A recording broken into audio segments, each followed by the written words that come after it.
So far in lecture number 4, we have studied about mathematical modeling of rotational mechanical systems and modeling of gear trains. Today we will start mathematical modeling of electromechanical systems, in which we will include modeling of different sensors and different actuators. And at the end, we will discuss about mathematical modeling of thermal systems.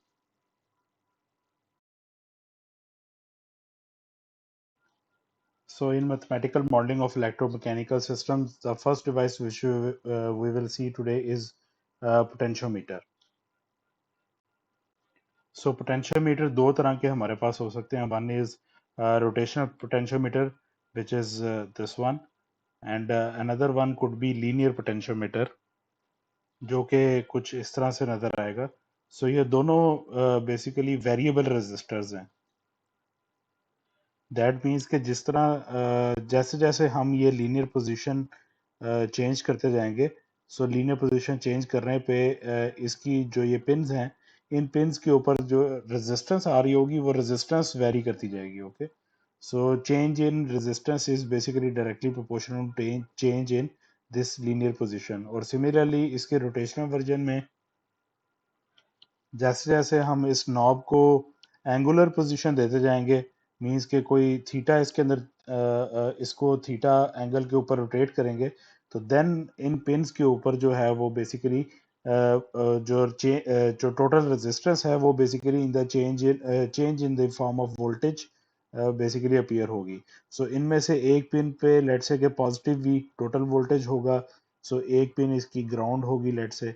So middle वाली pin most probably signal pin होती है, सो जिसके ऊपर basically हम change in voltage जो है वो observe कर सकते हैं.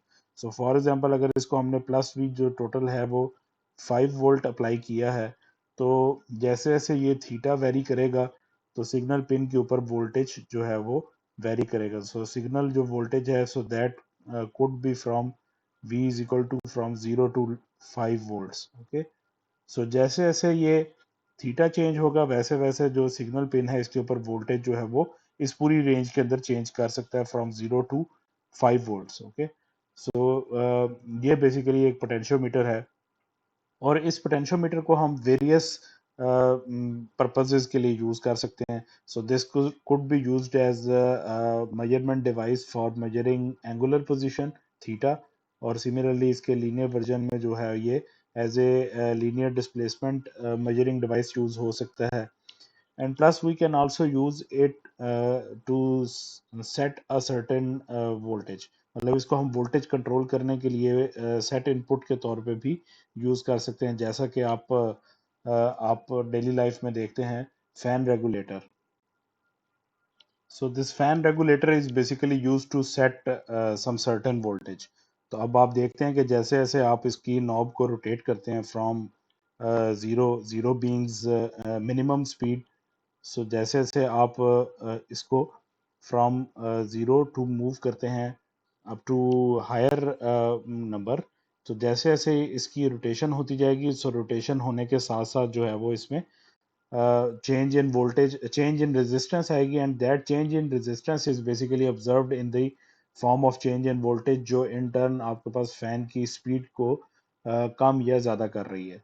सो ये इस तरह से हम इसको एज ए रेगुलेटर और एज ए कंट्रोलर हम कह सकते हैं, पोटेंशियोमीटर को एज ए कंट्रोलर भी हम यूज़ कर सकते हैं, एंड इन अदर वर्ड्स हम इसको एज ए सेंसर या मेजरिंग डिवाइस भी यूज़ कर सकते हैं. सो अब हम इस पोटेंशियोमीटर की स्कीमेटिक देखेंगे, और स्कीमेटिक के थ्रू हम इसकी मैथमेटिकल मॉडल, इसकी मैथमेटिकल इक्वेशन डेवलप करेंगे. सो ये पोटेंशियोमीटर की स्कीमेटिक है. सो इसमें देख सकते हैं कि जो इसकी एक्सटर्नल दो पिन्स थी, सो उनके ऊपर हमने जो है वो एक तरफ प्लस वोल्टेज सोर्स अप्लाई किया है, और दूसरी तरफ जो सा वो नेगेटिव एंड है जहाँ पे हमने ग्राउंड बेसिकली अटैच किया हुआ है. सो ये इसकी दो एक्सटर्नल पिन्स के दरमियान हमने एक वोल्टेज सोर्स को अप्लाई किया हुआ है. इसी तरह से जो मिडल वाली पिन थी, तो वो ये मिडल वाली पिन है जिसको हमने सिग्नल पिन कहा था. ओके, सो अब बेसिकली इसका मैकेनिज्म ये है कि जैसे जैसे हम इसकी शाफ्ट को या इसकी नॉब को रोटेट करेंगे, तो जो ये सिग्नल पिन है ये बेसिकली अपनी पोजीशन चेंज करती है फ्रॉम, मतलब अगर स्टार्टिंग में मैं बात करूं तो अगर ये पॉइंट इसका 0 है, तो यहाँ पे जैसे जैसे हम इसको थीटा इसकी शाफ्ट को देंगे तो ये पिन जो है वो अपनी पोजीशन चेंज करती जाएगी।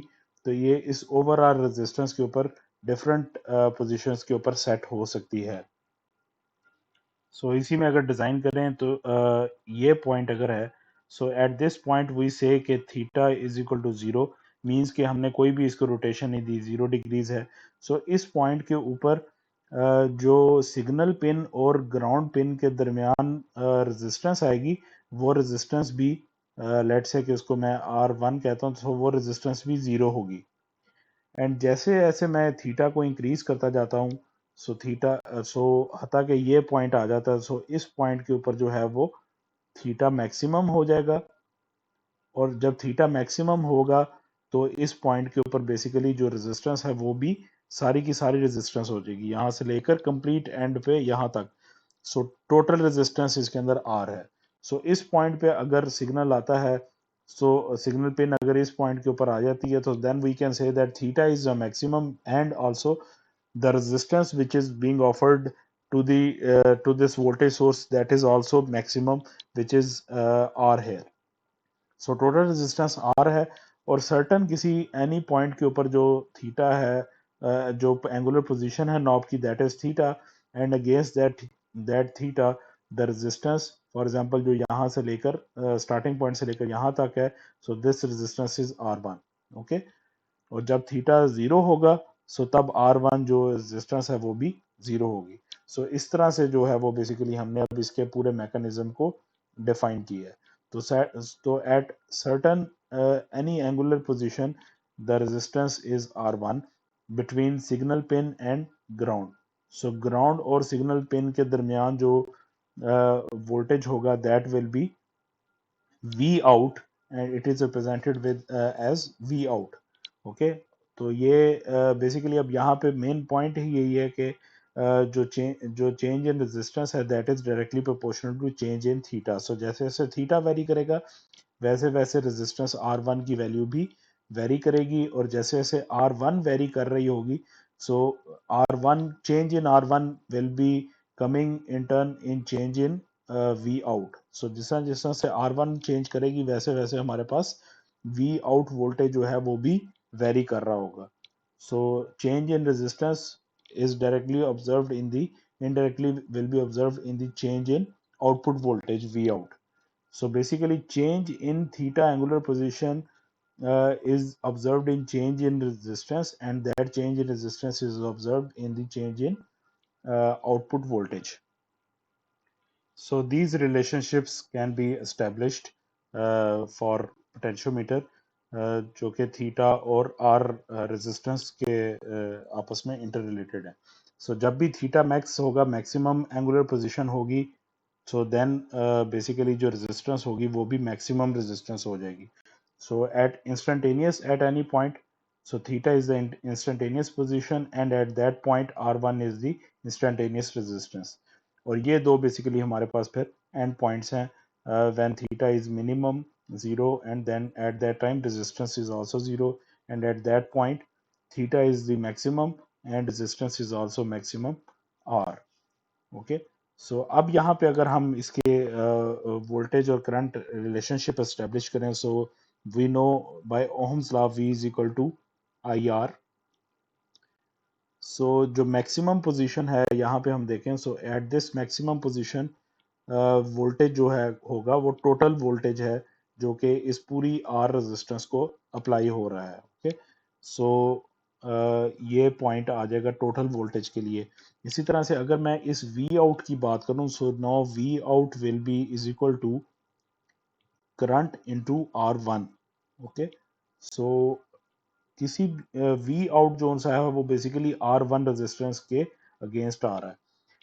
अब यहाँ पे अगर मैं थीटा की बात करूं, तो जो हमारे पास थीटा ओवर थीटा मैक्स का रिलेशनशिप है वही R1 ओवर R का रेशो होगा। फॉर एग्जांपल अगर मैं कहता हूं कि instantaneous angular position divided by total angular position, so this ratio is same as ratio between the resistance, instantaneous resistance and total resistance.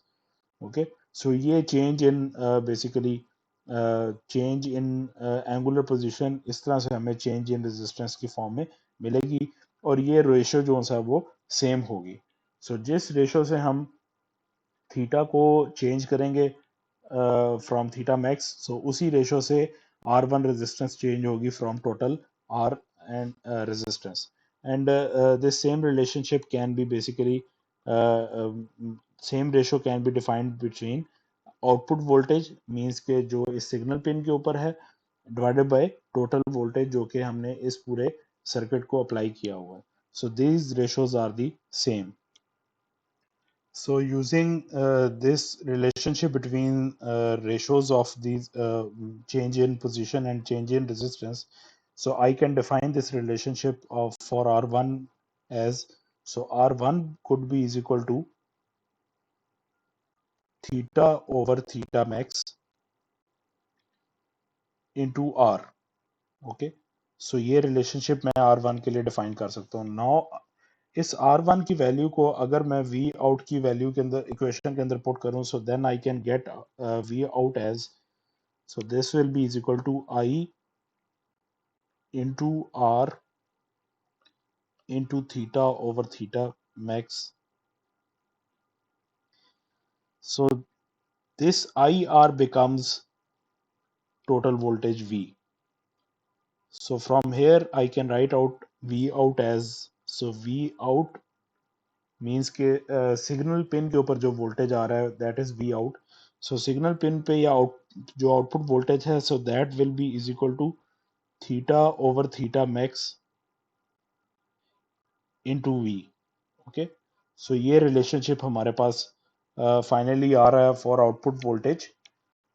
सो इस तरह से आउटपुट वोल्टेज का रिलेशनशिप डिफाइन किया जा सकता है with total voltage and in terms of angular position theta. So ये theta over theta max की जो रेशो है ये बेसिकली मैनिपुलेट करेगी टोटल वोल्टेज को to give us output voltage, और बेसिकली यही थीटा ओवर थीटा मैक्स की रेशो जो है ये एक्चुअली इसी रेजिस्टेंस की रेशो है जो कि हमने देखी है। So instantaneous resistance divided by total resistance की जो रेशो है वही थीटा ओवर थीटा मैक्स की रेशो है। सो ये टोटल जो सा वो इसकी मॉडलिंग है, जो रिलेशनशिप हमने डिफाइन किया है कि किस तरह से change in angular position theta, so change in angular position theta could be observed in change in instantaneous resistance, and which in turn will give us the change in final output voltage. So output voltage over V की भी यहाँ से हम देख सकते हैं कि यही रेशो जो बन रही है। सो आउटपुट सिग्नल पिन के ऊपर जो वोल्टेज है वो भी टोटल वोल्टेज के साथ इस तरह से वेरी कर रहा होगा, सो जो कि थीटा ओवर थीटा मैक्स के इक्वल है। ओके, सो यही जो सा वो theta over theta max relationship है, और बेसिकली जो कि यही चेंज इन रेजिस्टेंस की रेशो है। So that's how we can completely model, और ये फाइनल हमारे पास वी आउट की इक्वेशन होगी जो कि कंप्लीट इक्वेशन है पोटेंशियोमीटर की। सो यही रिलेशनशिप पोटेंशियोमीटर का फॉर लीनियर पोटेंशियोमीटर भी एग्जिस्ट करेगा।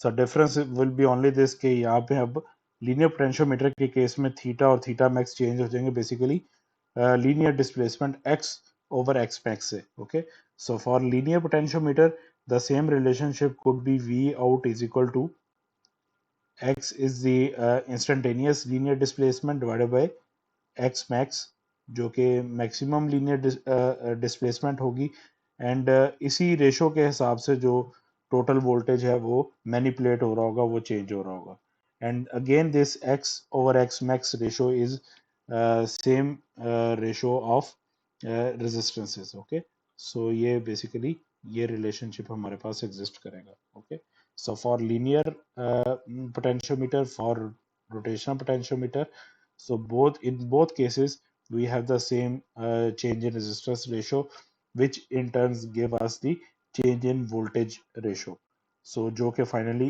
इस V आउट की इक्वेशन के इक्वल होगा। सो ये आउटपुट वोल्टेज इक्वेशन है जो कि हम पोटेंशियोमीटर की मैथमेटिकल मॉडल इक्वेशन कंसिडर करते हैं।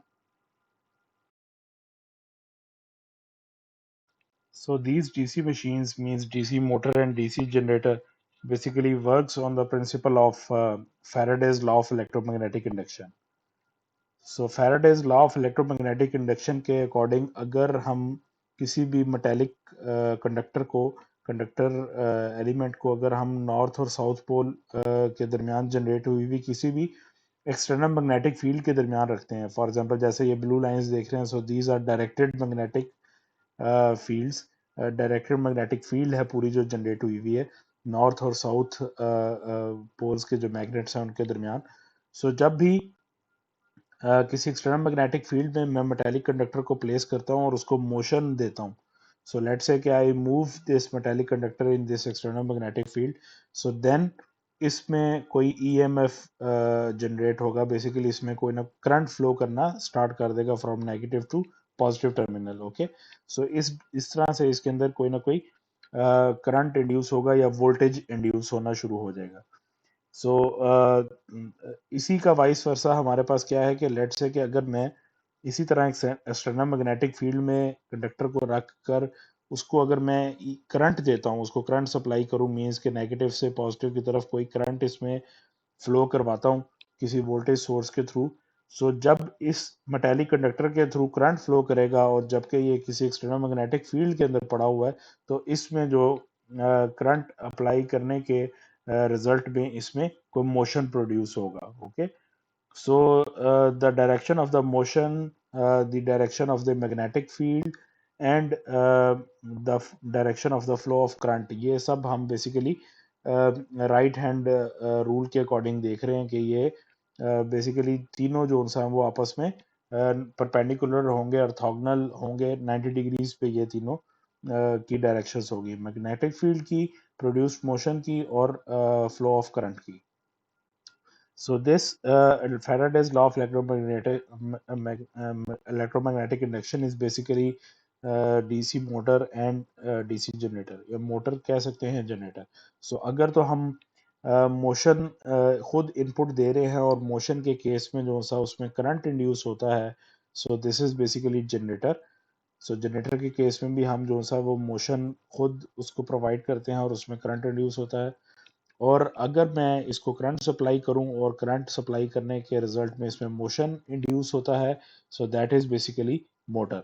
सो ये मोटर का प्रिंसिपल है कि अगर मैं उसको एक्सटर्नल मैग्नेटिक फील्ड में करंट सप्लाई करूं तो उसके अंदर जो बेसिकली वो मोशन इंड्यूस होगा। Okay, so this is the principle of the motor. अब यही वर्जन जो सा वो लीनियर मोटर और लीनियर जनरेटर के भी हो सकते हैं, and same could be in rotational form also as rotational generator and rotational motor. So generally हम मोटर और जनरेटर की टर्म्स रोटेशनल फॉर्म के अंदर यूज कर रहे होते हैं। सो यही Faraday's law of electromagnetic induction rotational formation के अंदर भी एग्जिस्ट करता है। सो फॉर एग्जांपल जिस तरह से हम ये देखें तो यहाँ पे आप देख सकते हैं कि नॉर्थ और साउथ पोल्स के दो मैग्नेट्स हैं। सो ये परमानेंट मैग्नेट्स ने बेसिकली इन आपस में एक मैग्नेटिक फील्ड जनरेट की हुई है। सो ये एक एक्सटर्नल मैग्नेटिक फील्ड जनरेटेड है, जिस एक्सटर्नल मैग्नेटिक फील्ड में हमने मेटेलिक रोटर को रखा हुआ है। सो ये आप जो ग्रे पार्ट देख रहे हैं, so this grey part is metallic piece. So ये एक मेटेलिक कंडक्टर है जिसको हमने प्लेस किया हुआ है। अब इस मेटालिक कंडक्टर के ऊपर हमने यहाँ पे ये वायर बाउंड की हुई है। सो आप ये देख रहे हैं रेड और ब्लू कलर में जो है, इस पे हमने वायरिंग इंक्लूड की हुई है, इस पे वायरिंग के टर्न्स दिए हुए हैं। सो बेसिकली अगर मैं मोटर की बात करूं तो जब मैं इस वायरिंग को बेसिकली करंट सप्लाई करता हूं through this circuit, for example ये पॉजिटिव टर्मिनल है और ये नेगेटिव टर्मिनल है, तो यहाँ पे अगर मैं इसको वोल्टेज सप्लाई कर रहा हूँ, सो देन इसके अंदर जो है वो ये ग्रीन जो आप देख रहे हैं ये क्लॉकवाइज डायरेक्शन के अंदर इसमें थीटा या मोशन प्रोड्यूस होगा। ओके, क्यों? क्योंकि जब मैं इसको करंट सप्लाई करूंगा तो बेसिकली ये जो कॉइल यहाँ पे बनी हुई है, तो जो आप कॉइल देख रहे हैं, सो कॉइल जो है वो एक इलेक्ट्रोमैग्नेट बनेगी, and this electromagnetic magnet basically इसकी जो मैग्नेटिक फील्ड है that will interact with this external magnetic field. So जब interaction between these magnetic fields होगा तो बेसिकली उसकी वजह से इस रोटर के अंदर रोटेशनल मोशन या थीटा प्रोड्यूस होगा, और ये बेसिकली जो शाफ्ट आप देख रहे हैं, so this shaft will rotate clockwise. Okay, so polarity change करने पे जो सा ये काउंटर क्लॉकवाइज रोटेट करेगी। सो this is example of motor के इलेक्ट्रोमैग्नेटिक इंडक्शन में मोटर किस तरह काम कर रही है। इसी को अगर रिवर्स कर दें कि लेट्स से कि मैं अब जो है वो थीटा इंड्यूस करता हूँ। सो लेट्स से कि मैंने खुद से इस शाफ्ट को रोटेट करना शुरू किया इस कंस्ट्रक्शन के अंदर। So when I will rotate this shaft in this position, so उसके अंदर जो बेसिकली ये जो एंड्स है प्लस और माइनस, यहाँ पे वोल्टेज जो सा वो इंड्यूस होगा, जिसको हम ईएमएफ वोल्टेज कह सकते हैं। Okay, so we will observe some voltage generated at these two ends. Okay, so ये जनरेटर का कॉन्सेप्ट है। ओके, सो यही रोटेशनल फॉर्म में हमने जनरेटर को देख लिया। तो पहले जो हमने देखा दैट वाज लीनियर जनरेटर और लीनियर मोटर्स प्रिंसिपल। सो ये रोटेशनल जनरेटर और रोटेशनल मोटर का प्रिंसिपल होगा। सो यहाँ पे आप डिटेल में देख सकते हैं कि how this motor is working. So अब डीसी मशीन्स के अंदर हम इसके वेरियस पार्ट्स की बात करें तो फर्दर शुरू में जो सबसे आउटर बॉडी है हमारे पास ब्लू कलर में, so this outer body is called stator. So ये स्टेटर है, और स्टेटर बॉडी के साथ ही इंटरनल साइड के ऊपर जो है वो यहाँ पे मैग्नेट्स जो भी अवेलेबल होंगे। So those could be permanent magnets और those could be electromagnets. Further इस स्टेटर बॉडी के अंदर सेंटर में बेसिकली हमारे पास ये पार्ट होगा विच इज कॉल्ड रोटर। सो ये रोटर है, और रोटर के एंड पे बेसिकली शाफ्ट भी फिक्स्ड है। सो ये जो आउटपुट शाफ्ट है मोटर की, so this output shaft is basically enclosed in a bearing. So bearing is basically holding this shaft with stator body. सो ये अब रोटर के ऊपर बेसिकली हमें जो सा वो वाइंडिंग मिलेगी एक। सो यहाँ पे आप देख सकते हैं कि इस पे वायर बाउंड हुई हुई है। So here you can see winding upon this rotor, and this winding is called armature winding. So ये basically armature winding है, और ये armature winding basically रोटर के ऊपर इलेक्ट्रोमैग्नेट प्रोड्यूस बनाएगी। So basically when DC machine moves, तो ये rotator जो है ये बेसिकली इस स्टेटर बॉडी के सेंटर पे रोटेट करता है। Okay, so both in generator और मोटर। सो ये रोटर जो है वो मूव करेगा, और रोटर की मोशन के अंदर जो है वो आर्मेचर वाइंडिंग का बड़ा रोल है, और एक्सटर्नल मैग्नेटिक फील्ड जो स्टेटर के बॉडी पे मैग्नेट्स की वजह से आ रही है। सो इन दोनों मैग्नेटिक फील्ड्स का इंटरेक्शन होगा स्टेटर बॉडी का और आर्मेचर वाइंडिंग के इलेक्ट्रोमैग्नेट बनने से। So here is a simplified schematic of motors construction. So यहाँ पे अगर हम देखें तो बेसिकली ये स्टेटर बॉडी है एक्सटर्नल, जो कि स्टेशनरी होगी दोनों टाइप्स के केस में। And in this stator body इसके साथ हमारे पास फिक्स्ड है magnets, external magnets. So that external magnets could be permanent magnets, and they could be electromagnets like in this case. So अगर हमारे पास एक्सटर्नल मैग्नेटिक फील्ड जो स्टेटर बॉडी के साथ मैग्नेट्स लगे हुए हैं, सो अगर वो परमानेंट मैग्नेट्स के थ्रू जनरेट हो रही है, so that will be the type, that motor type will be permanent magnet motor. और अगर यही इलेक्ट्रोमैग्नेट्स के through field external field generate हो रही हो, so then this will be called field winding motor. Okay, so field winding motor में हम देख सकते हैं कि यहाँ पे स्टेटर फील्ड वाइंडिंग हुई हुई है, जो पर्पल कलर में आप इन चारों इलेक्ट्रोमैग्नेट्स पे देख रहे हैं। So in field winding motor we also have to supply current to these electromagnets to in order to generate external magnetic field. So here you can see a real life field winding motor. So यहाँ पे आप देख सकते हैं कि external magnetic field produce करने के लिए यहाँ पे इलेक्ट्रोमैग्नेट्स हैं और इलेक्ट्रोमैग्नेट्स की वाइंडिंग है, जबकि ये इंटरनली हमारे पास रोटर है, और रोटर के ऊपर यहाँ पे ये आर्मेचर वाइंडिंग हुई हुई है। सो ये बेसिकली एक सिंपल फील्ड वाइंडिंग मोटर की कंस्ट्रक्शन है, और यही रोटर के आगे हमारे पास यहाँ पे हम देख रहे हैं कि स्टेटर बॉडी के साथ शाफ्ट, आउटपुट शाफ्ट भी आ रही है। सो परमानेंट मैग्नेट डीसी मोटर हो या फील्ड वाइंडिंग मोटर हो, तो दोनों के अंदर जो डिफरेंस है that is basically stator body, और उसमें भी कि ये एक्सटर्नल फील्ड जो है वो किस तरह से जनरेट हो रही है, आइदर थ्रू परमानेंट मैग्नेट्स और आइदर थ्रू इलेक्ट्रोमैग्नेट्स और field winding magnets. Okay. Apart from these differences of external magnetic field, जो इंटरनल स्ट्रक्चर है वो बेसिकली दोनों टाइप्स के अंदर सेम है. So internally we can see rotor here. So rotor के आप साथ देख सकते हैं कि रोटर के ऊपर वाइंडिंग हुई हुई है ऑरेंज कलर की. So this orange winding is basically armature winding और rotor is free to rotate. So यहाँ पे दोनों केसेस में हम देख सकते हैं कि रोटर सेंटर में रोटेट करेगा और इसका कोई फिजिकल कांटेक्ट नहीं है स्टेटर बॉडी के साथ, अनलेस स्पोर्टिंग बेयरिंग. सो जो कि एंड सेंटर में शाफ्ट को सपोर्ट देने के लिए रखा हुआ है. सो इसके अलावा कोई इनका फिजिकल कांटेक्ट नहीं है and rotor can freely rotate about centre axis of the motor और अबाउट द शाफ्ट एक्सिस. अब इस रोटर के ऊपर बेसिकली ये जो आर्मेचर वाइंडिंग है, so this armature winding will be used to supply current और to get the induced EMF in case of generators. So अगर इसी डीसी मशीन को हम एज ए मोटर यूज करना चाहते हैं, तो then we will supply the output input voltage at rotor connections on armature winding and by applying this voltage. So जो rotor है वो बेसिकली इलेक्ट्रोमैग्नेट में कन्वर्ट होगा और एक्सटर्नल मैग्नेटिक फील्ड के साथ इस मैग्नेटिक फील्ड का इंटरेक्शन होने पर रोटर के अंदर रोटेशनल मोशन या थीटा प्रोड्यूस होगा. or this rotational motion can be seen here with in clockwise direction with blue direction.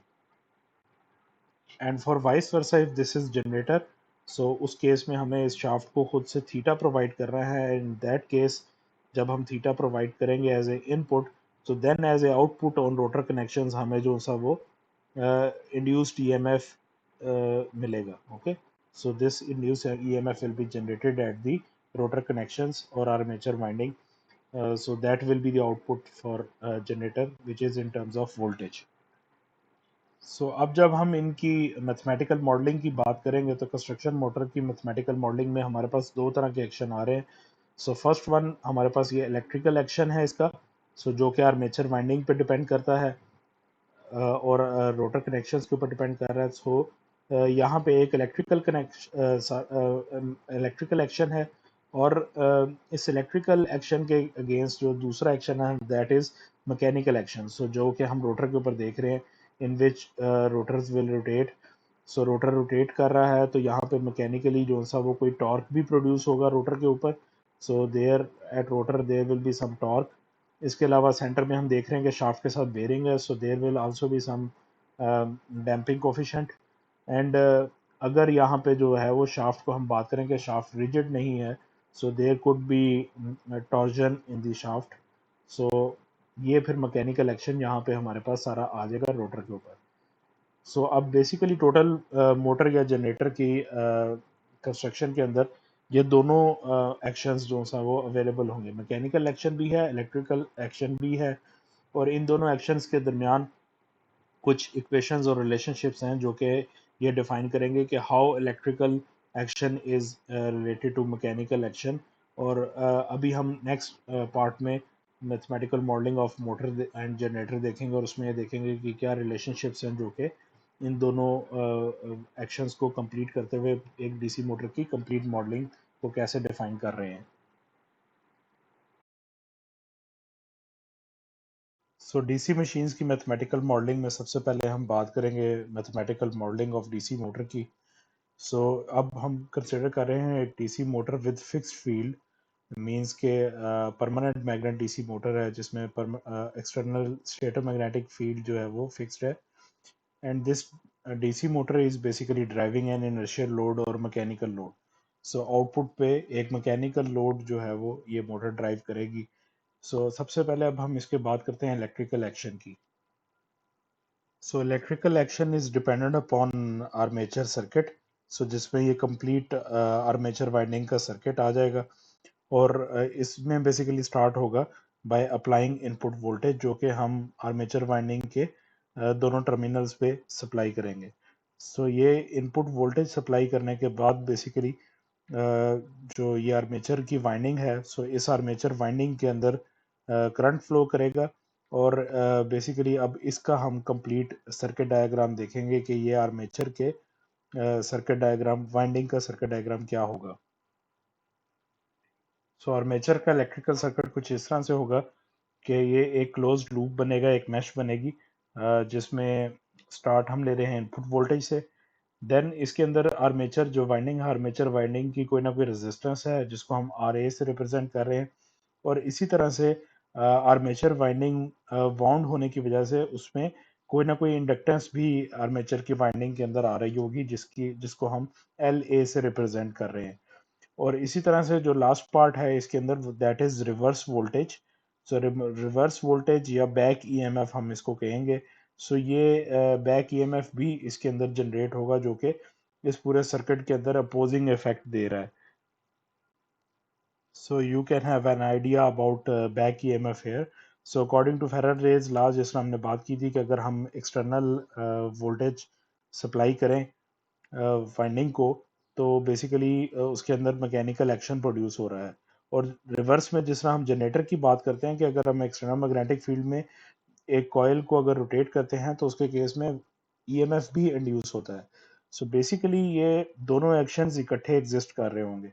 जब हमने मोटर के केस में जो सा वो input voltage V I supply किया, तो देन रोटर के अंदर मोशन प्रोड्यूस हुआ, and due to this rotors motion, इस एक्सटर्नल मैग्नेटिक फील्ड के अंदर अगेन जो सा वो इस मोशन की वजह से कोई ना कोई जो सा वो रिवर्स करंट भी इंड्यूस हो रहा होगा इस आर्मेचर वायरिंग के अंदर। ओके, सो ये पूरे सर्किट के अंदर जो सा वो कोई रिवर्स करंट भी आना, जो कि इस आर्मेचर वाइंडिंग के अंदर जनरेट हो रहा होगा due to motion in external magnetic field. But उसका इफेक्ट कम होगा, क्योंकि बेसिकली जो ये मोशन प्रोड्यूस हो रहा है, ये मोशन प्रोड्यूस हो रहा है बाय अप्लाइंग एक्सटर्नल वोल्टेज। सो ये इफेक्ट ज़्यादा है, जबकि जो इस मोशन के इफेक्ट में रिवर्स करंट प्रोड्यूस होना है वो बेसिकली होगा तो ज़रूर, लेकिन वो काफ़ी कम होगा, मिनिमम होगा, because that is coming in reaction of this motion. So वो ये रिवर्स वोल्टेज है, and that is basically reverse voltage is equal to K V D theta by D T. So D theta by D T is basically rotational velocity, rotational speed.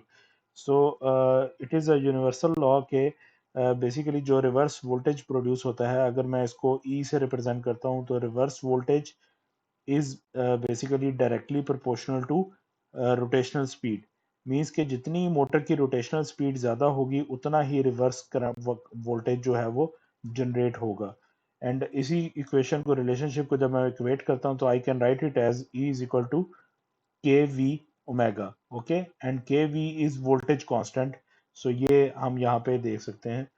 So reverse voltage is basically equal to voltage constant into speed, rotational speed omega, okay, या d theta by dt। So जितनी speed ज्यादा होगी उतना ही हमारे पास जो reverse voltage है ये ज्यादा होगा। So now we have to apply mesh analysis or loop analysis or KVL in this loop. So KVL apply करने के लिए हमें जो है वो हर एलिमेंट के वोल्टेजेस की वैल्यूज चाहिए। So here input voltage is given, और यहाँ पे हमें बैक ईएमएफ वोल्टेज जो है, रिवर्स वोल्टेज की वैल्यू भी गिवन है। एंड फर्दर बेसिकली अब हमें आर्मेचर रेजिस्टेंस और आर्मेचर इंडक्टेंस के वोल्टेजेस की इक्वेशन लिखनी है। सो यहाँ पे आर्मेचर करंट की हमें डायरेक्शन दी हुई है, and this armature current is basically the output variable, और हम आर्मेचर करंट की फॉर्म के अंदर केवीएल की इक्वेशन लिखेंगे। उसके लिए सबसे पहले अगर हम आर्मेचर रेजिस्टेंस की बात करें, तो इसको अगर हम साइन असाइन करते हैं, तो we saw the direction of armature current. So positive higher potential से लोअर पोटेंशियल की तरफ आर्मेचर करंट, आर्मेचर रेजिस्टेंस में आर्मेचर करंट फ्लो कर रहा है। इसी तरह से यही साइन हम आर्मेचर इंडक्टर्स को भी असाइन करेंगे, इंडक्टर के लिए भी यही साइन आ जाएगा। नाउ अब हम अगर केवीएल की इक्वेशन इसके लिए लिखें, so for KVL we have to see the direction of armature current, और आर्मेचर करंट की डायरेक्शन को देखते हुए हम जो है वो अब सब वोल्टेजेस को सम करेंगे, और summation of all voltages will be equal to 0। So next हम इन एलिमेंट्स के वोल्टेजेस की इक्वेशंस लिखेंगे। So voltage of resistance is V is equal to I R. So ये इसकी जो इक्वेशन वैल्यू बनेगी, so that is I A into R A. Okay, और इसी तरह से इंडक्टर की बात करें तो voltage of inductor is V is equal to L D I by D T. So इस हवाले से इस तरह से जब हम लिखेंगे, so this voltage equation of this inductor will become L A into D I A by D T. So अब हमारे पास voltage equations of all elements complete हो चुकी हैं। Now we can write the KVL equation. So सबसे पहले अगर हम इंडक्टेंस की रेजिस्टेंस की बात करें तो रेजिस्टेंस का वोल्टेज जो है वो पॉजिटिव डायरेक्शन से नेगेटिव डायरेक्शन की तरफ इसमें आई ए करंट फ्लो कर रहा है, विच इज स्ट्रेट डायरेक्शन, और ये पॉजिटिव वोल्टेज होगा। So we can write it as plus I A into R A. इसी तरह से इंडक्टर के वोल्टेज की बात करें तो इंडक्टर के वोल्टेज में भी करंट जो सा वो कन्वेंशनल डायरेक्शन में फ्लो कर रहा है, from higher potential to lower potential, means towards right. So ये भी पॉजिटिव वोल्टेज होगा।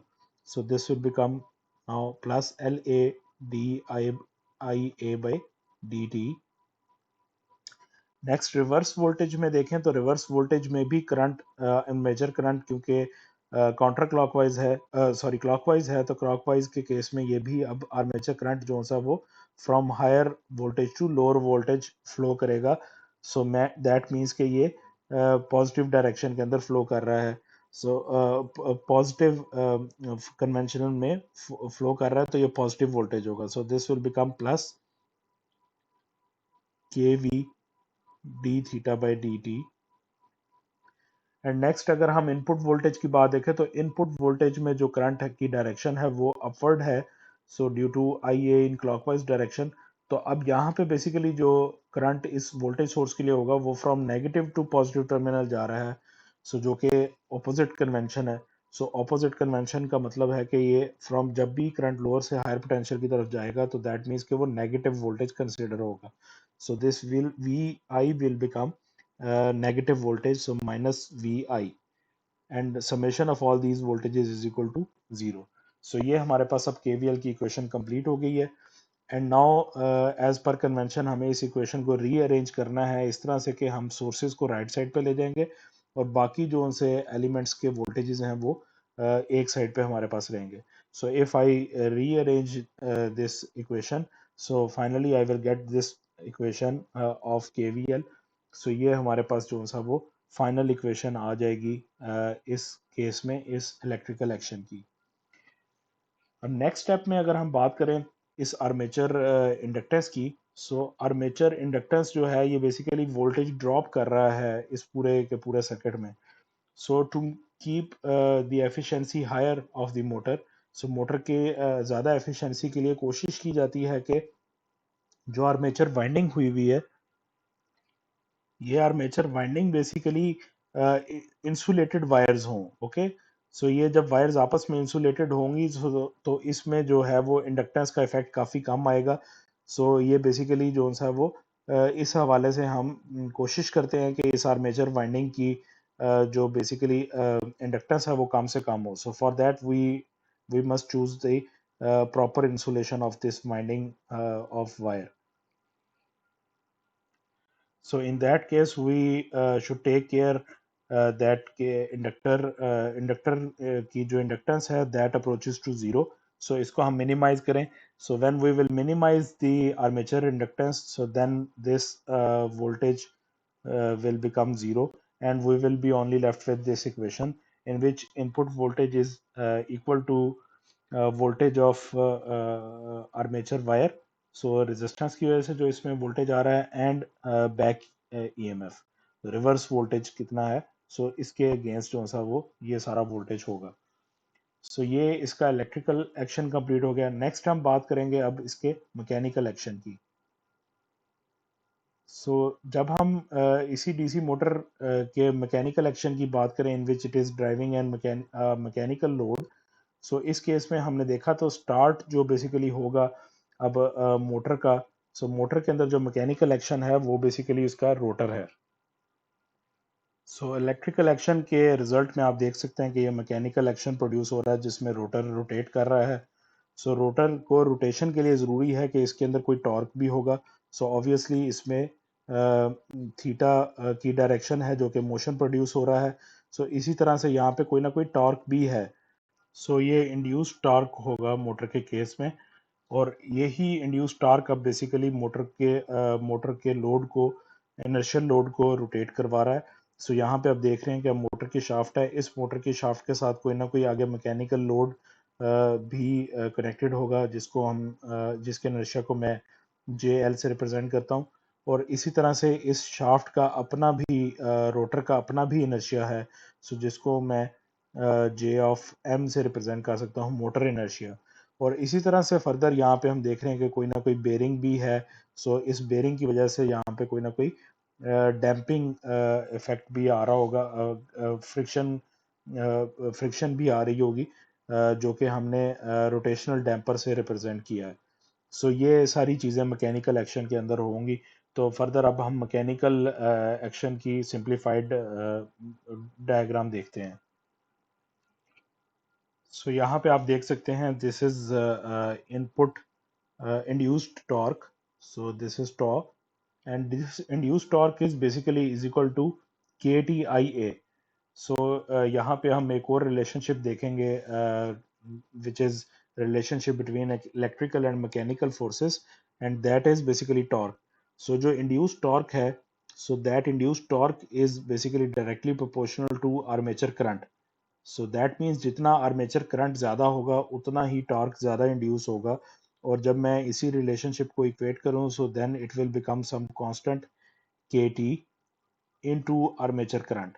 So this K T is torque constant. So ये मोटर का टॉर्क कांस्टेंट है। और ये बेसिकली अब जितना आर्मेचर करंट ज़्यादा है उतना ही टॉर्क इंड्यूस्ड होगा। So induced torque is basically, यहाँ पे हमने उसकी वैल्यू देखी है कि वो के टी आई ए के इक्वल है।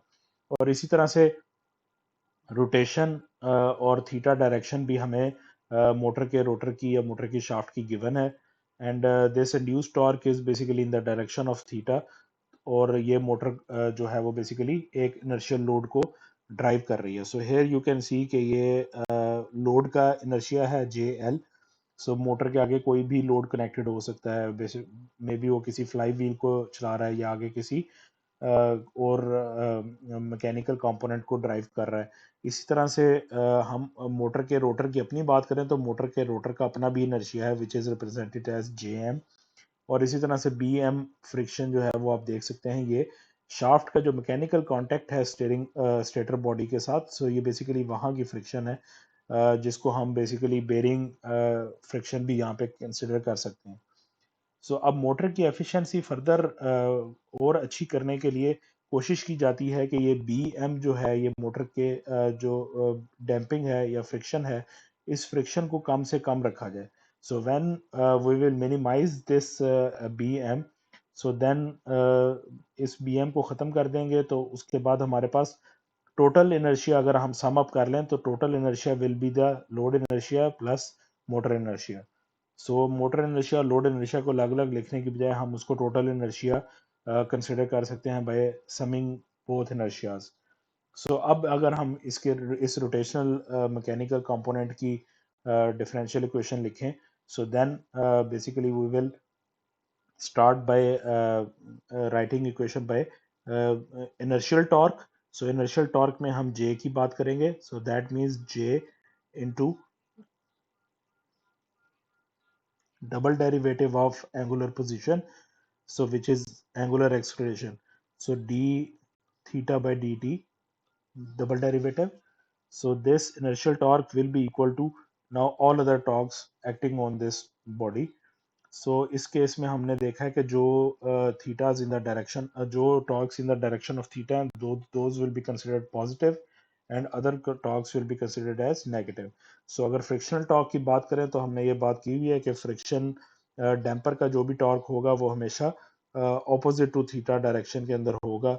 सो because this is power dissipating element, so ये पावर को जो सा वो ओवरऑल टॉर्क को कंज्यूम कर रहा होगा। So this will become and this is speed based, so this will become bm into d theta by dt. Okay, so first derivative of theta means speed. सो अब अगर हम जो सा वो इस इन टॉर्क्स की इक्वेशन लिखें, सो फर्स्ट हम बात करते हैं अगर टॉर्क की, इंड्यूस टॉर्क की के टी आई ए के इक्वल जो है, so that is in the direction of theta and that will B positive torque, so this will become के T I A.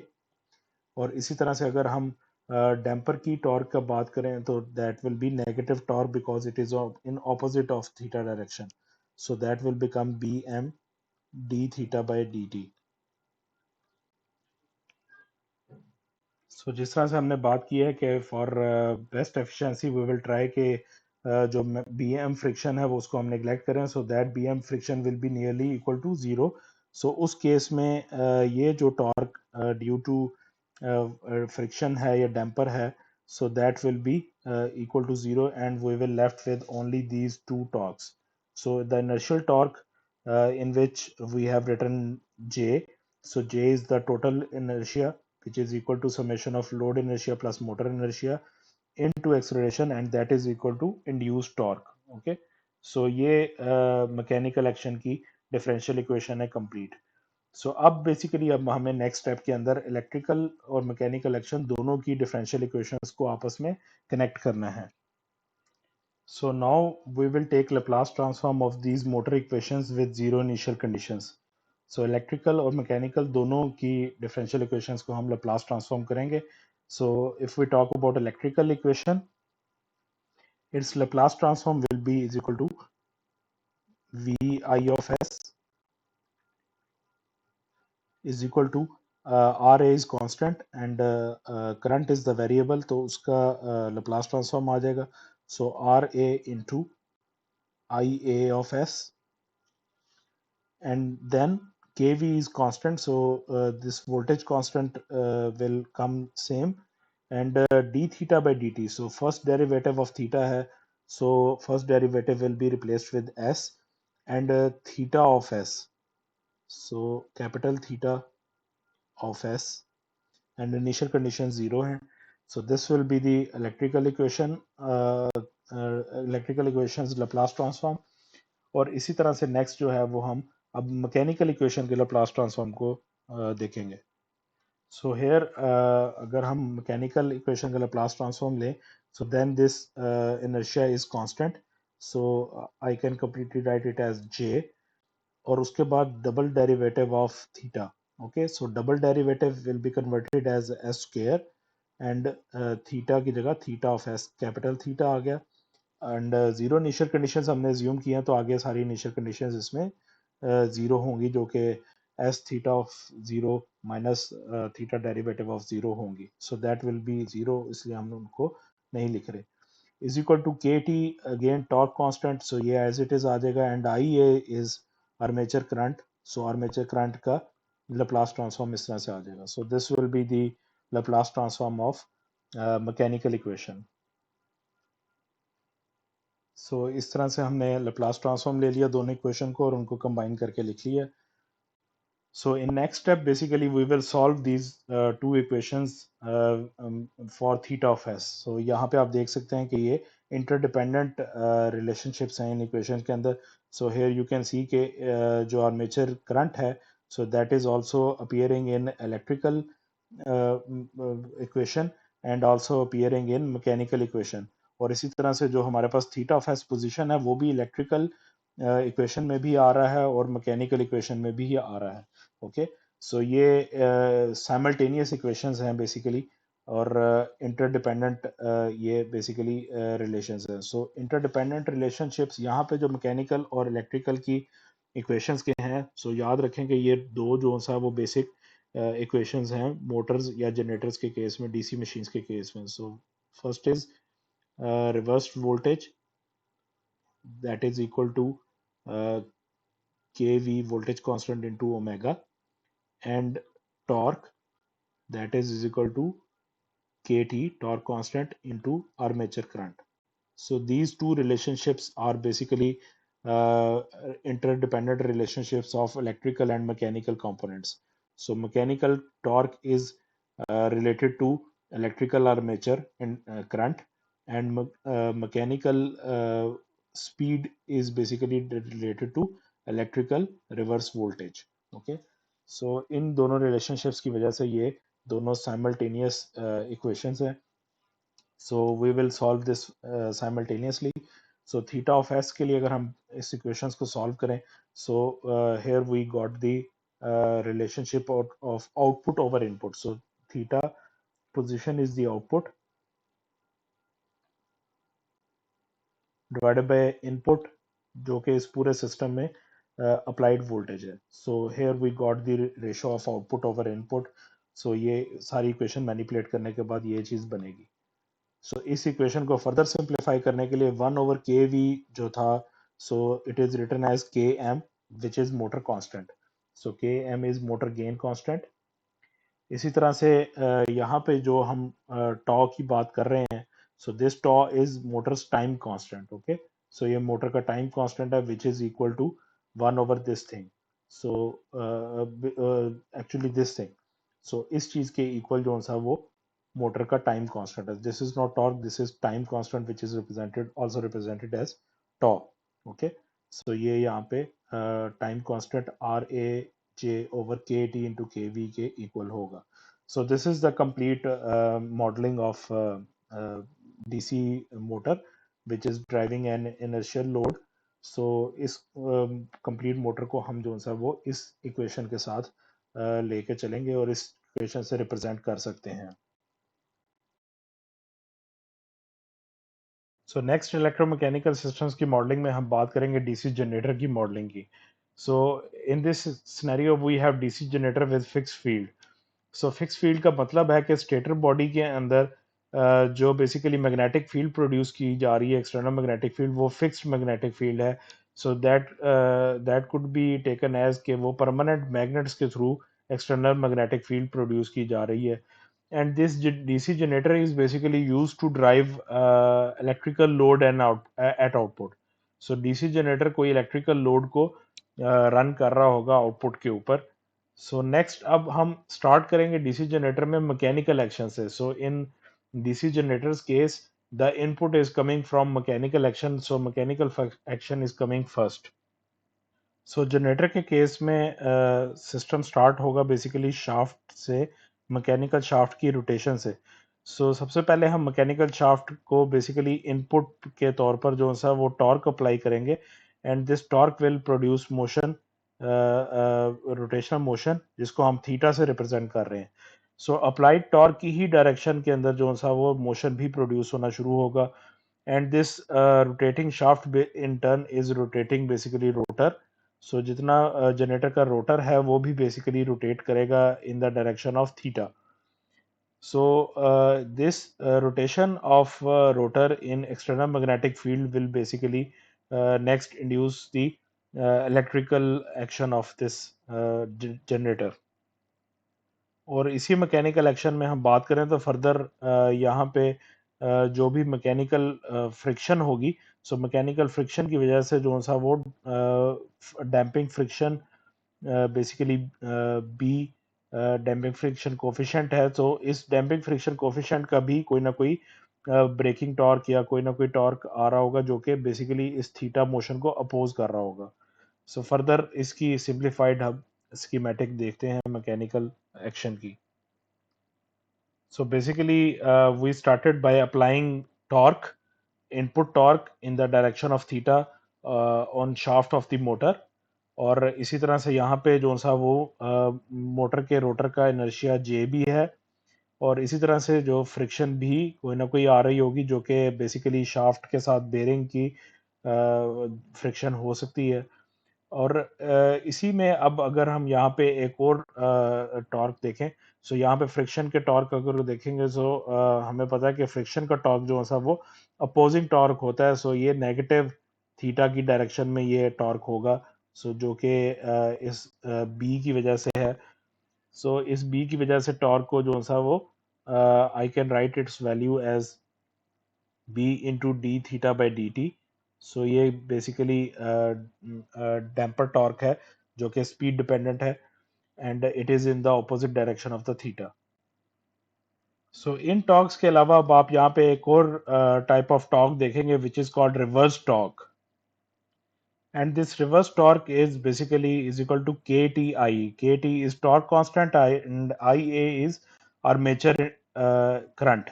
Okay, and this reverse torque हम यहाँ पे देखें तो this reverse torque is basically in opposite direction of the theta.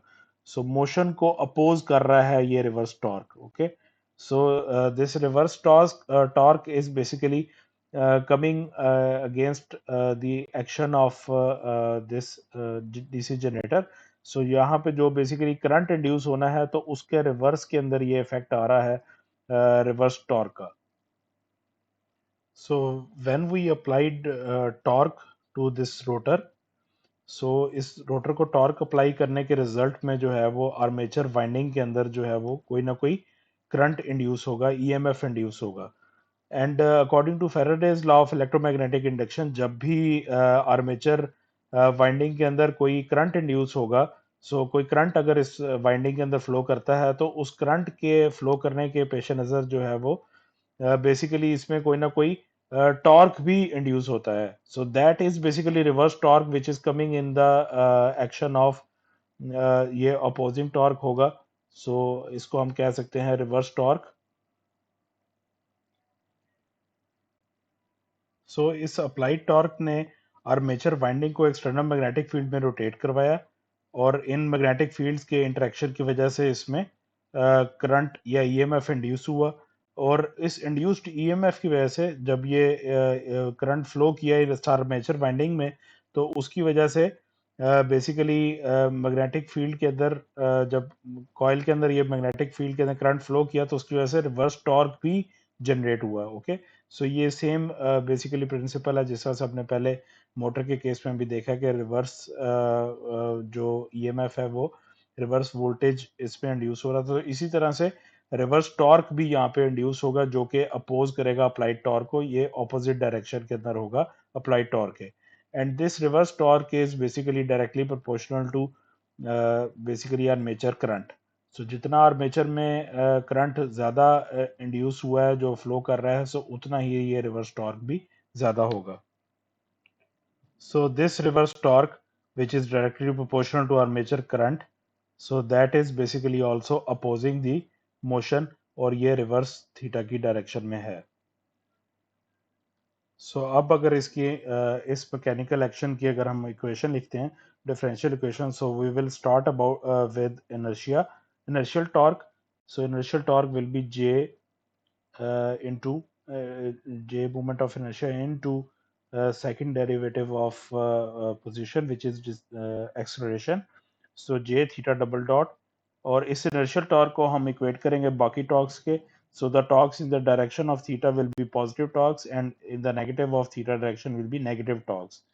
So यहाँ पे हम देखें, so this applied torque is in the direction of theta, so it is positive torque. And इसी तरह से अगर हम इस डैम्पर या फ्रिक्शन के टॉर्क की बात करें, so this torque is in the opposite direction of theta, so then it will be negative torque. So this will be minus B D theta by D T. And इसी तरह से हम reverse torque की बात करें तो reverse torque is also in the opposite direction of theta and it is also opposing torque, तो ये भी नेगेटिव टॉर्क होगा. So minus K T I A. Okay, so ये जो सा वो रिवर्स टॉर्क आएगा. So this is the complete ODE. अब इसको फर्दर हम इस तरह से मैनिपुलेट कर सकते हैं कि इनपुट को हम राइट साइड पे रखें, एक तरफ रखें, और बाकी जो टॉर्क्स हैं उन सबको हम इक्वालिटी के दूसरी तरफ ले जाएं. सो जब मैं इस तरह से मैनिपुलेट करूंगा, so then this equation will become like this. So ये फाइनल इक्वेशन हमारे पास आ जाएगी मैकेनिकल एक्शन की, जिसमें टॉर्क इज द इनपुट और बाकी जो है थीटा यहाँ पे वेरिएबल है. सो इसको हम थीटा को आउटपुट वेरिएबल यहाँ पे कंसिडर कर रहे हैं. सो बेसिकली थीटा के बाद जो सा यहाँ पे करंट का भी एक्शन हम देख रहे हैं, इसमें आर्मेचर करंट का भी एक्शन आ रहा है. सो फर्दर हम इलेक्ट्रिकल एक्शन को देखेंगे और उसके बाद फिर देखेंगे कि कंप्लीट ओवरऑल हमारे पास जो आउटपुट वेरिएबल है वो यहाँ पे बेसिकली करंट होगा. So output is basically electrical action. So उसके बारे में हम इलेक्ट्रिकल एक्शन को देखेंगे. उससे पहले अगर हम इसी डिफरेंशियल इक्वेशन को फर्दर सिंप्लीफाई करना चाहें, फर्दर सॉल्व करने के लिए हमें इसका Laplace transform भी लेना होगा. So if we take Laplace transform of this OD, so then j theta double dot will become j is constant, and second derivative of theta will be converted as s square and capital theta of s, and we have assumed zero initial conditions. तो इसके बाद initial conditions जो कि अगर लिखी जाए late से के, सो अगर मैं कंप्लीट इसको लप्लास कर देता, सो इनिशियल कंडीशंस होती हैं S theta of zero minus theta derivative of zero. So for simplicity we can take initial conditions as zero. So ये initial conditions zero हो जाएंगी. So then we with zero initial conditions we will be only be left with this equation. So ये सिर्फ j square theta of s रह जाएगा. Next हम B D theta को with zero initial conditions इसका Laplace ले लें, so it will become B single derivative का S and capital theta of S. इसी तरह से जो रिवर्स टॉर्क है, सो रिवर्स टॉर्क का लाप्लास ट्रांसफॉर्म बनेगा K T which is constant and current I A of S, so is equal to tau of s, जो कि input torque है यहाँ पे. सो this will be the complete Laplace transform equation of this mechanical action, mechanical OD. So in electrical action of DC generator, electrical action में अब जो starting element है वो बेसिकली इंड्यूस्ड ईएमएफ है. So here you can see that E is equal to K V D theta by D T. So this is induced EMF, so जो कि directly proportional है derivative of theta means omega या speed के. So here we can see this relationship that induced EMF is equal to kV voltage constant, so into angular speed omega. So जितनी angular speed ज्यादा होगी उतना ही induced EMF इसमें ज्यादा होगा. सो इस जनरेटर के शाफ्ट के ऊपर इस अप्लाइड टॉर्क के रिजल्ट के अंदर जो ईएमएफ जनरेट हुआ इस आर्मेचर वाइंडिंग के अंदर, सो ये ईएमएफ जनरेटेड ईएमएफ अब हमें जनरेटर के टर्मिनल्स के ऊपर मिलेगा. So plus minus I can write it as here induced EMF. So ये इंड्यूस्ड ईएमएफ अब हमें जनरेटर की जो वायरिंग बाहर आ रही है तो उसके एंड्स पे अब हमें ये वोल्टेज मिल रहा है. And this voltage induced voltage basically now drive further can drive some electrical load or electrical appliances at the end of this generator as output. So ये induced EMF अब हमें जो है वो basically generator के ends पे terminals पे मिल रहा है. So this could be positive and यहाँ पे जो सा वो नेक्स्ट एक और टर्मिनल हमें नेगेटिव टर्मिनल दे रहा है. सो अब इन दो टर्मिनल्स के दरमियान हम कोई भी इलेक्ट्रिकल लोड लगा के इस जनरेटर के इंड्यूस्ड ईएमएफ से ड्राइव कर सकते हैं. सो जो इलेक्ट्रिकल लोड अब यहाँ पे हम बेसिकली कनेक्ट कर रहे हैं, so that electrical load is in the form of some resistance and in the form of inductance. Okay, so ये टोटल हमारे पास इलेक्ट्रिकल लोड होगा. So this is load. Okay, and this load is basically in the form of resistance, and load की resistance आ जाएगी and inductance of the load. So basically electrical loads को हम जो सा वो इस तरह से resistive और electric inductive load से represent करते होते हैं. So ये इस तरह से अब हम जो है वो जनरेटर के एंड पे कोई भी लोड जो सा वो एज ए आउटपुट रन कर सकते हैं. और इस इंड्यूस्ड ईएमएफ की वजह से जो बेसिकली आर्मेचर के अंदर इंड्यूस हुई है, सो इस इंड्यूस्ड ईएमएफ की वजह से इसके अंदर जो सा वो अब बेसिकली जो है वो आर्मेचर करंट जो है वो इसमें फ्लो कर रहा है. Okay, so this armature current will be output, so जो कि हमारे पास इस सिस्टम की फाइनल आउटपुट है, and this armature current is basically driving this load. So this will be the complete circuit diagram of electrical action.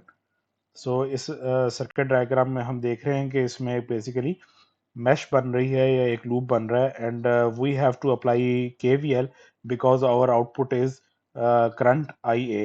सो जब output variable current होगा, so then we have to write the voltages equation of all the elements, and voltages equation of all the elements लिखने का मतलब है कि we are applying KVL and this is a mesh. So अब जब KVL हमने apply करना है, सो बेसिकली स्टार्ट में सबसे पहले हम जो सा वो एलिमेंट्स को साइन असाइन करेंगे। सो आर्मेचर की रेजिस्टेंस एंड आर्मेचर की इंडक्टेंस का साइन जो है वो with the flow of armature current की डायरेक्शन के हिसाब से आ गया। और इसी तरह से अब जो रेजिस्टिव जो लोड की रेजिस्टेंस है उसका साइन भी जो सा वो हम और इंडक्टेंस ऑफ द लोड को भी हम साइन को in the direction of current I A देंगे। सो ये एक आई ए की डायरेक्शन थी, और हमने इन सब वोल्टेजेस को जो है वो बेसिकली पॉजिटिव वोल्टेजेस शो किया है, और हमने इसकी कन्वेंशन जो है वो करंट आई ए की डायरेक्शन के हिसाब से लिखी है। So now we will write the voltage equation of all these elements. So सबसे पहले आर ए की बात करें तो V is equal to I R. So I is I A, so I A into R A. इसी तरह से inductor का जो वोल्टेज है, so that is basically V is equal to L D I by D T. So ये general voltage equation of inductor है। So जब हम इस इंडक्टर की वोल्टेज की बात करेंगे, सो that will be become L A D I A by D T. Similarly, this will become RL into this voltage become will RL into IA, and इसी तरह से LL DIA by DT। सो ये voltage की equations जो हैं वो बनेंगी इन सब एलिमेंट्स की। And now we can basically sum up all these voltages, and summation of all these voltages will be equal to 0, and we can start writing KVL equation for this circuit. So these four voltages are positive voltages, because current की हम direction देखें तो current जो सा वो higher potential से lower potential की तरफ फ्लो कर रहा है। सो इन चारों एलिमेंट्स के अंदर, सो ये चारों जो सा वो पॉजिटिव वोल्टेजेस होंगे, and they can be written as this way. एंड बाकी अब हम इस इंड्यूस्ड ईएमएफ वोल्टेज सोर्स को देखें, वोल्टेज को देखें। सो इसके अंदर जो है वो बेसिकली अब आई ए की डायरेक्शन जो कि क्लॉकवाइज है, तो इस केस में जो आई ए है वो इसमें from lower potential to higher potential की तरफ जा रहा है, and this will be the negative voltage. So we can write it as minus K V D theta by D T, and summation of all these voltages is equal to 0। So ये अब KVL की equation complete हो गई है। And इस equation को अब हम अगर रीमैनिपुलेट करें तो हम यहाँ पे बेसिकली ये आई ए आर एल और आई ए आर ए इन दोनों रेजिस्टेंसेस को ऐड कर सकते हैं, और इसी तरह से इन दोनों इंडक्टेंसेस को ऐड करके लिख सकते हैं। और ये यहाँ पे जो बेसिकली इंड्यूस्ड ईएमएफ की इक्वेशन है, ये इक्वालिटी के दूसरी तरफ जा सकती है। सो इस तरह से हम इस इक्वेशन को मैनिपुलेट करके लिखेंगे, and final equation will be like this. So ये फाइनल डिफरेंशियल इक्वेशन आ जाएगी हमारे पास इलेक्ट्रिकल सर्किट की, इलेक्ट्रिकल एक्शन की, इलेक्ट्रिकल मॉडल की। सो फर्दर इस इलेक्ट्रिकल डिफरेंशियल इक्वेशन का हम लैप्लास ट्रांसफॉर्म ले सकते हैं with initial condition 0। So Laplace transform में सबसे पहली टर्म की बात करें तो इसमें L A plus L L जो है वो बेसिकली कांस्टेंट है। सो ये कांस्टेंट एज इट इज आ जाएगा, and first derivative of current, so first derivative is represented as s, and capital IA of s। so ये करंट का Laplace हो गया। इसी तरह से नेक्स्ट अब हम इस टर्म की बात करें, सो इस टर्म के अंदर R A plus R L is basically constant, so ये एज इट इज आ जाएगा, एंड इनटू आई ए का Laplace, so that is I A of S. इसी तरह से माइनस इस टर्म का लैप्लास जब लेंगे, so minus K V is constant, so voltage constant as it is आ जाएगा, and first derivative of theta, so first derivative of theta will be S theta of S, that is equal to 0। So ये complete Laplace transform होगा इस electrical action की differential equation का। Okay, so इस अब ये जो इलेक्ट्रिकल एक्शन की लैप्लास ट्रांसफॉर्म्ड इक्वेशन है और मैकेनिकल एक्शन की लैप्लास ट्रांसफॉर्म्ड इक्वेशन है, सो इन दोनों लैप्लास ट्रांसफॉर्म्ड इक्वेशन को हम अलग से लिखेंगे और we can solve these equations simultaneously. So इन साइमल्टेनियस लाप्लास ट्रांसफॉर्म्ड इक्वेशंस को हम फर्दर सॉल्व कर सकते हैं to find out output variable I A. So I A of S को बेसिकली अब हम लेके चलेंगे और इसके लिए हम ये रैशनल फंक्शन फाइंड आउट कर सकते हैं by solving these simultaneous Laplace transformed equations using Cramer's rule. So Cramer's rule के थ्रू जब हम इसको सॉल्व करेंगे so then we will get some rational function of S, so जिसमें कुछ कोई न्यूमरेटर होगा और इसी तरह से कोई डिनोमिनेटर होगा and the input function tau of S will be multiplied with this. So इस फॉर्म में हमारे पास जो सा ये final output variable I A of S की इक्वेशन बन जाएगी, लैप्लास ट्रांसफॉर्म इक्वेशन आ जाएगी। और यहाँ से बेसिकली फिर हम जो सा वो इसी रिलेशनशिप को फर्दर सॉल्व करते हुए आउटपुट ओवर इनपुट की रिलेशनशिप जो है वो भी इसमें डेवलप कर सकते हैं। सो यहाँ पे भी हमारे पास कोई रैशनल फंक्शन ऑफ एस आ जाएगा। सो न्यूमरेटर भी कोई एस का पॉलिनोमियल होगा और डिनोमिनेटर भी कोई एस का पॉलिनोमियल होगा। सो इस तरह से हम फाइनल डीसी जनरेटर की मॉडलिंग की इक्वेशन निकाल सकते हैं। सो ये कंप्लीट मॉडल होगा डीसी जनरेटर का जिसमें बेसिकली जो ओवरऑल इनपुट है that is tau of S applied torque, और इसी तरह से जो फाइनल आउटपुट वेरिएबल है that is armature current. So this is the modelling of DC generator.